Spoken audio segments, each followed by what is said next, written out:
చట్టపరంగా పోవాలని పోలీసు వాళ్ళకి కంప్లైంట్ ఇచ్చే अतुल के केस के बारे में तो आप सभी लोग जानते हैं कि कैसे हमारे देश का कानून उसे इंसाफ नहीं दे पाया, जिसके बाद उसने इतना बड़ा स्टेप उठाया। एक ऐसा ही और केस फादर डॉटर और एक इंसान का सामने आ रहा है, जिसमें उस फादर और डॉटर को इंसाफ नहीं मिला तो उस इंसान ने आगे वाले इंसान को मार डाला। इसके पीछे का कारण सुनने के बाद आप लोग भी बोलोगे कि जो भी उसने किया वो बिल्कुल सही था। जिसके बाद वो फादर YouTube पर एक वीडियो अपलोड करता है जिसमें उसने बताया इसके पीछे का सारा सच। చేశారు వీళ్ళు మా మర్దాలు ఇట్లా రమణ వీళ్ళు ఈ మాటల మీరు కేసు పెట్టినా కానీ మేము డబ్బులు కట్టేసి మేము బయటకు వచ్చినామని పబ్లిక్ చేసేసారు ఏం చేయాలి। आइए जानते हैं दोस्तों क्या थी इसके पीछे की पूरी कहानी और सच। वेलकम बैक गाइज, मेरा नाम है करण और आप देख रहे हैं डार्क वॉइस।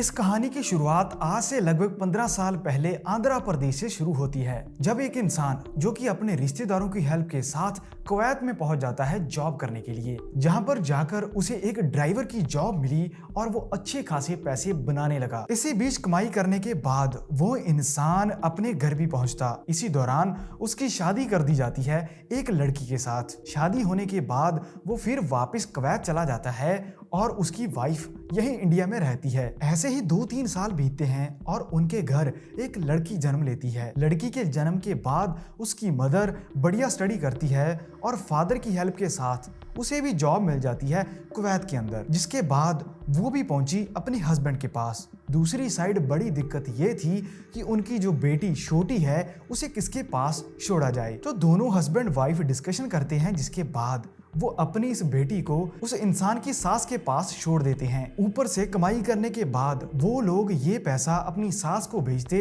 धीरे धीरे इस फैमिली का बुरा टाइम आना शुरू हो जाता है, जिसमें उस इंसान की सास की हेल्थ बिगड़ने लगती है और वो इंसान दिल का बहुत बढ़िया था। वो अपनी वाइफ को बोलता है कि क्यों ना कि इन्होंने हमारे बुरे टाइम में हमारी हेल्प की है, हमें भी इनका साथ देना चाहिए।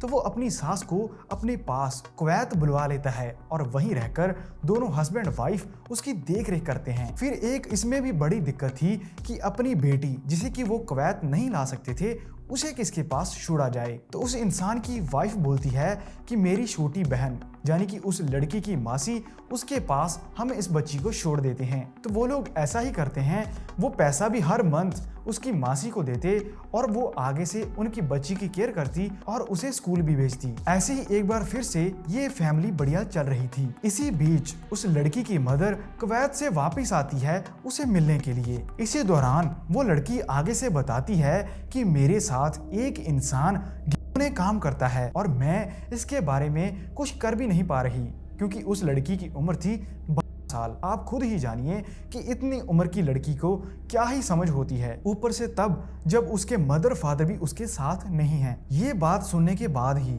उसकी मदर के पैरों तले जमीन फिसल जाती है। उन्होंने कभी सोचा भी नहीं था कि उनकी बेटी के साथ भी कोई ऐसा घिनौना काम करेगा, वो भी उसी घर में जिसमें वो अपनी लड़की को सबसे ज्यादा सेफ समझते थे। ऐसे ही जब धीरे धीरे उसने अपनी बेटी से पूछना शुरू किया तो उसने बताया कि जो उसकी मौसी का ससुर है जिसकी उम्र लगभग 59 ईयर्स है, वो उसके साथ काम करता है रात को, और कभी कभार जब दूसरी फैमिली घर पर नहीं होती तो वो दिन दिहाड़े ही इस लड़की के साथ काम करता।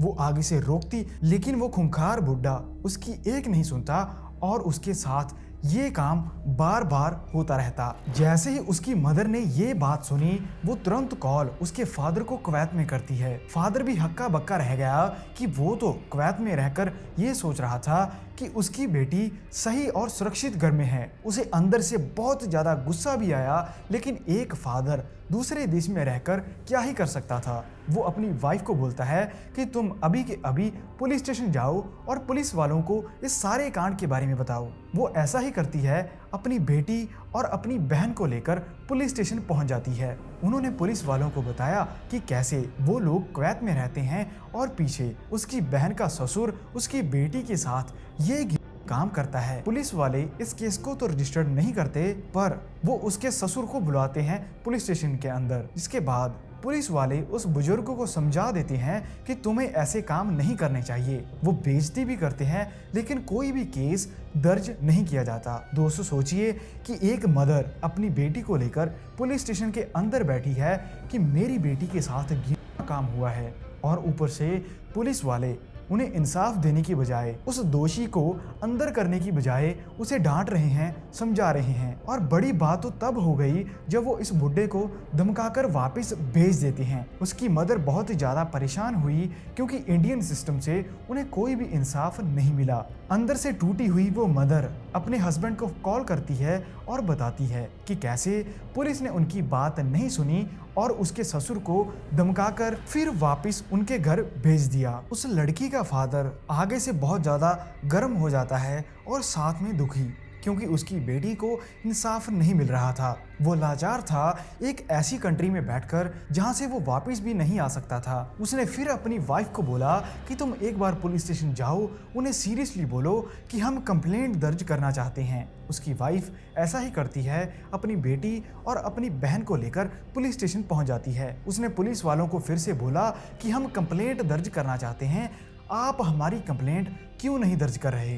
तो आगे से पुलिस वाले जिन्हें इंसाफ देना था वो लोग इन्हीं के ऊपर कूद पड़ते हैं और बुरा भला इन्हें बोलते हैं। पुलिस वालों का ये कहना था कि तुम लोगों का घर पर कोई झगड़ा चल रहा है प्रॉपर्टी को लेकर, जिसके बाद तुम उस बूढ़े इंसान पर गलत इल्जाम लगा रहे हो। और ऐसी वैसी बातें बोलने के बाद वो लोग उनको फिर वापस घर भेज देते हैं। हारी हुई मदर एक बार फिर घर वापस आती है अपनी बेटी को लेकर, और इसके बाद वो अपने हस्बैंड को कॉल करती है और इस सारी घटना के बारे में बताती है कि कैसे पुलिस ने उनके साथ भी गलत व्यवहार किया और ऊपर से कंप्लेंट भी दर्ज नहीं की गई। और ऐसा होने के बाद थका हारा हुआ फादर अपनी बेटी को इंसाफ दिलाने के लिए एक इतना बड़ा स्टेप ले लेता है, जिसके बाद आज लोग उस इंसान को हीरो मान रहे हैं। जब हमारे देश का कानून भी उसे इंसाफ नहीं दे पाया तो उसने ये बड़ा स्टेप लिया। सबसे पहले वो अपने मैनेजर के पास पहुंचा और उसने मैनेजर को बोला कि मुझे 4 दिन की छुट्टी चाहिए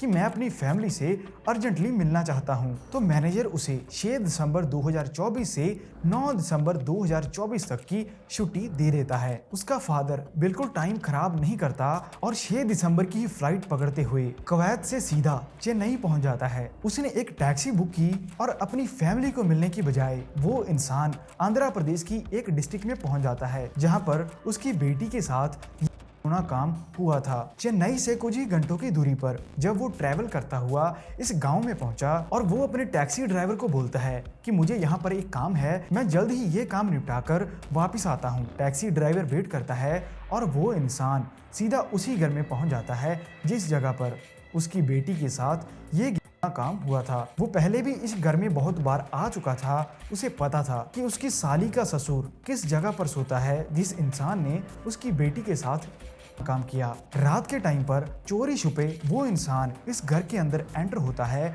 और सीधा पहुंचता है उसी रूम के अंदर जहां पर वो बूढ़ा इंसान सो रहा था। इसी दौरान उस लड़की के फादर के हाथ में लोहे की रॉड आ जाती है। जल्द ही उसने इस लोहे की रॉड के साथ उस बूढ़े इंसान के सर पर वार किया और सोते हुए ही उस अगले इंसान की जान चली गई। उसने फिर 2-3 और जोर जोर से वार किए और अपनी बेटी का पूरा गुस्सा इस इंसान पर निकाला और बाद में रॉड फेंकी। दूसरी साइड उसने ये भी कंफर्म किया कि क्या ये इंसान तो नहीं बचा। जैसे ही उसे पता चला कि वो इंसान नहीं रहा तो वो वापस जहां से चोरी छुपे भागता है और टैक्सी में जाकर बैठ जाता है और टैक्सी रवाना हो जाती है चेन्नई एयरपोर्ट की ओर। और यहीं पर था एक बड़ा ट्विस्ट, क्योंकि इस इंसान ने ये सारा कांड पहले ही प्लान कर लिया था, जिसमें इसने आने की टिकट और वापस जाने की टिकट भी करवा रखी थी। वो वापस चेन्नई एयरपोर्ट पहुंचा और वहां से फ्लाइट पकड़ी और आ पहुंचा कुवैत। यहाँ से वो गया था। यहाँ आने के बाद उसने पूरा सोशल मीडिया चेक किया, सारे न्यूज़ चैनल चेक किए,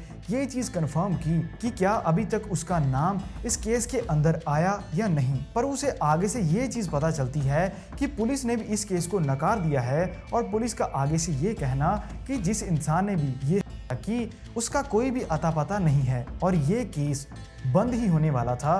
दूसरी साइड जिसने ये कि वो फादर कैमरे के सामने बैठता है और एक वीडियो बनाता है, जिसे रिकॉर्ड करने के बाद वो अपने YouTube चैनल पर इसे रिलीज कर देता है। इस वीडियो में उसने बताया कि कैसे पुलिस ने उसे इंसाफ नहीं दिया, जिसके बाद उसने ये प्लान बनाया और वो इंडिया पहुंचा, उस इंसान की हत्या की और फिर यहीं उसी जगह वापस आ गया। उसका ये कहना था कि ये काम उसने देश की हर उस बेटी बहन के लिए किया जिसके साथ आज भी काम हो रहे हैं, और आरोपी सोचता है कि उसे कोई भी सजा नहीं मिलेगी। ये थी एक सुपर हीरो फादर की स्टोरी। जब उसे कानून का साथ नहीं मिला तो उसने एक बड़ा स्टेप उठाते हुए अपनी बेटी को इंसाफ दिलाया। अभी उस फादर और फैमिली के बारे में आप क्या कहना चाहोगे? एक बार कमेंट जरूर कर लेना और चैनल को सब्सक्राइब कर लेना ऐसी वीडियोस देखने के लिए।